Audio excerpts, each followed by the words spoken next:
My father opened the front door, pointed to the pouring rain, and looked me dead in the eye.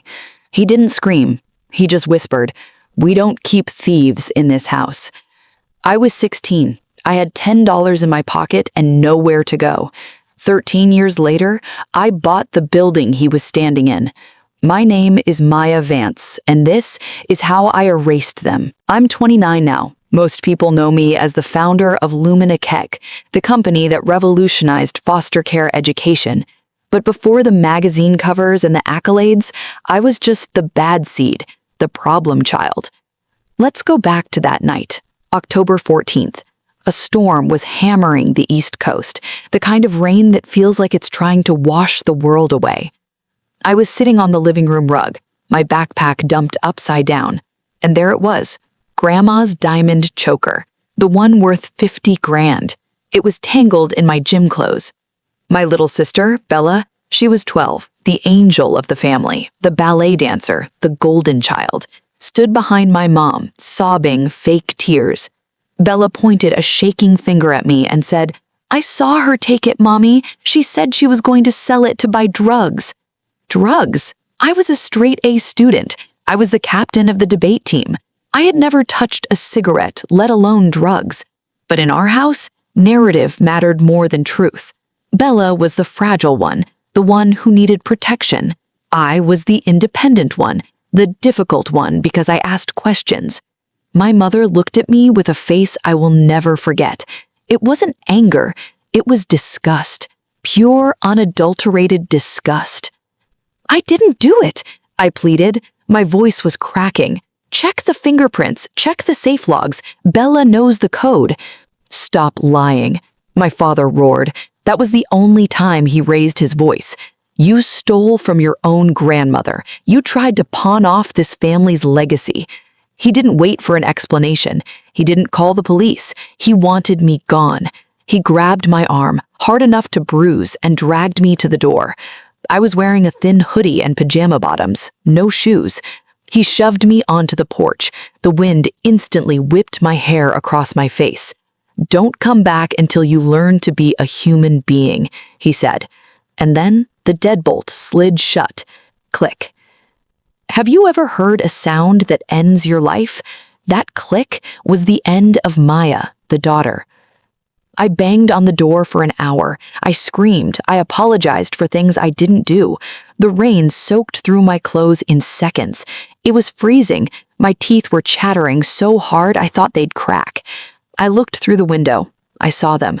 My mother was hugging Bella on the couch, wrapping her in a warm blanket, giving her hot cocoa. Bella, she looked up at the window, met my eyes, and for a split second, the crying stopped. She smirked, a tiny, victorious smirk. That was the moment the sadness died, and something cold and hard took its place. I walked until my feet bled. I ended up at the 24-hour public library downtown. I hid in the back, behind the reference section, trying to dry off under the hand dryer in the bathroom. That's where Mrs. Higgins found me. She wasn't a rich philanthropist. She was the night shift librarian with cat-eye glasses and a thermos full of black coffee. She didn't call CPS. She didn't call the cops. She handed me a sandwich and said, "You look like you need a plan more than you need a lecture." Mrs. Higgins let me sleep in the storage room. She gave me books on coding. She said, "The world doesn't care about your tears, Maya, but it listens to results." I stopped existing to my parents. I heard through friends that they told people I ran away to live with a bad crowd. They played the victims perfectly. Poor us. Our rebellious daughter broke our hearts. Meanwhile, I was building. I finished high school online, using the library computers. I taught myself Python, Java, C++. By 19, I was freelancing for tech startups. By 22, I launched Lumina.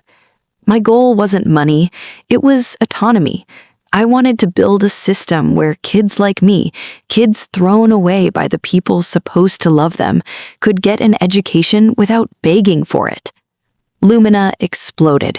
We partnered with Ivy League universities. We created software that matched at-risk youth with mentors and full-ride scholarships. By 25, I was a millionaire. By 28, Lumina was valued at $1 billion. But I stayed a ghost. I legally changed my last name to Vance, Mrs. Higgins' maiden name. I blocked my parents on everything. I never checked their socials. I focused on the work. Until 2 months ago. My assistant, Sarah, walked in with an invitation. Maya, she said, Riverside University wants you to be the commencement speaker this year. They're renaming the computer science wing after the Lumina Foundation. Riverside, my father's alma mater, the school my parents had donated thousands to, hoping to get Bella in. And then I saw the list of graduates. Isabella Sterling, magna cum laude. My little sister was graduating, and my parents would be in the front row. I looked at Sarah and said, "Tell them I accept." And Sarah, "Make sure the program prints my full bio, but keep my photo off the website until the day of." I prepared for that speech for weeks. Not to destroy them. No, destruction is messy. I wanted clarity. The day of the ceremony, the campus was buzzing. It was a beautiful spring day. I arrived in a tinted SUV. I wore a tailored white suit, the color of truth. I felt powerful. I waited backstage. I watched the students file in. I saw Bella. She looked exactly the same, just older, still playing the part of the princess. And then I saw my parents. They looked older. My dad had a cane. My mom looked tired. They were scanning the program, looking bored. They probably skipped the bio section. They were just waiting for their precious Bella to walk across the stage. The university president took the podium.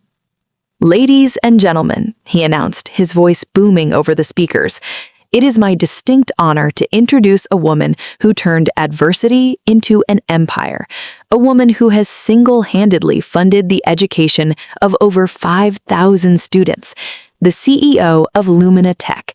Please welcome Ms. Maya Vance." I walked out. The applause was polite at first. Then I stepped into the light. The giant screens on either side of the stage projected my face in high definition. I saw the moment it hit them. My mother dropped her program. Her hand flew to her mouth. My father froze, his eyes bulging out of his head. And Bella went pale. She looked like she'd seen a ghost. I gripped the podium. I didn't smile. I just looked directly at them. Row 3, seats A and B. "Thank you," I said. My voice was steady. "They asked me to speak to you today about success, but I want to talk about rejection." The crowd went silent. 13 years ago, I continued, never breaking eye contact with my father, I stood in the rain outside a house that was supposed to be my home. I was accused of a crime I didn't commit by people whose job was to protect me. I was told I was worthless. I was told I was a thief. I saw my father try to stand up, but his legs failed him. He sank back down. That night, I had 2 choices. I could believe them and let the storm drown me, or I could become the storm. I stand here today not because of the family I was born into, but because of the family I built. I built this company for every child who was told they were bad, for every teenager locked out in the rain. Success isn't about proving people wrong, it's about becoming so undeniable that their opinion no longer exists. I paused. The silence in the stadium was heavy, electric. To the graduating class, do not let anyone write your story for you. If they close the door, build your own house. If they steal your voice, scream with your actions. Congratulations. The ovation was deafening. Students were cheering, standing on chairs. It was raw energy. But I didn't care about the cheers. I watched my family. They weren't clapping. They looked small. They looked defeated. After the ceremony, I went to the VIP reception. I knew they would come, and they did. I was sipping sparkling water when I saw them approaching. Security stepped forward, but I waved them off. Let them come. My mother was crying, real tears this time, or maybe just tears of regret because she realized the daughter she threw away was now worth millions. "Maya," she choked out. "Oh my God, Maya!" She reached out to hug me. I took a step back. "It's Miss Vance," I said calmly. "Maya, please," my father said. His voice was shaking. We didn't know. We thought you were... We looked for you." "Did you?" I asked. "Did you check the library? Did you check the shelters? Or did you just change the locks and buy Bella a new car?"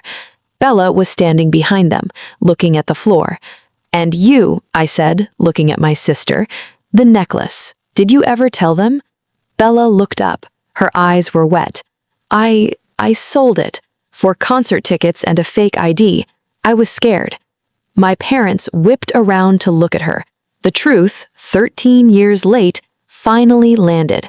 My father looked back at me, his face crumbling. "Maya, we made a mistake, a terrible mistake. We are your family. We can fix this. You have so much now. We can be a family again." That was it. That was the moment I knew I had won. He didn't want me. He wanted the success. He wanted the redemption. I smiled, a genuine, bright smile. "You're right, Dad. I do have so much. I have a company that changes lives. I have Mrs. Higgins, who I consider my real mother. I have peace." I leaned in close so only they could hear. "But I don't have room for people who leave their children in the rain." My legal team has already contacted the university.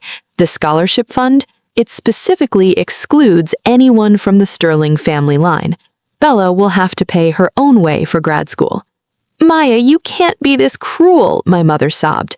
"It's not cruelty, Mom," I said, turning to walk away. "It's consequences. Have a safe drive home." I walked out of that hall and I never looked back. I didn't feel angry anymore. I felt light. See, the best revenge isn't keying their car or ruining their reputation.